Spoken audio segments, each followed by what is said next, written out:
Sur la plage de la Garoupe, des locaux, des touristes et ce drapeau violet qui signale la présence de méduses. Une cohabitation de plus en plus difficile et impossible d'ignorer leur présence. Il y avait des méduses ce matin, ouais, effectivement. Quelques-unes, une bonne dizaine. Juste là au bord, déjà, il y en avait plein d'échouées qui étaient mortes. Et on en a vu 2 ou 3 des violettes. Et des blanches translucides qui ressemblent un peu à du plastique.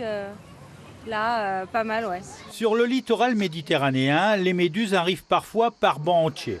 Phénomène naturel ou conséquence du changement climatique, elles flottent près du rivage, surtout tôt le matin ou en fin d'après-midi. Ces invertébrés sont difficilement visibles, les nageurs sont nombreux à se faire piéger. Tout début, ça fait mal, mais après, quand tu mets un peu de sable, ça part. Et ça ne t'empêche pas d'aller te baigner encore aujourd'hui? Non, ça va. C'est une petite piqûre, une petite brûlure, c'est pas méchant. C'est pas ça qui va gâcher mes vacances. Un phénomène remarqué par les nageurs sauveteurs. Depuis plusieurs jours, ce sont en moyenne 16 personnes qui se font piquer chaque jour. L'espèce qui envahit la Méditerranée, c'est la Pelagia noctiluca. En latin, celle qui brille la nuit dans la mer. La méduse, c'est considéré comme du plancton. Donc ça va se mouvoir en fonction des courants, des vents, etc. Donc tout dépend de l'année. Si on a beaucoup de vent qui nous ramène près des côtes toutes ces méduses, on va forcément plus en observer.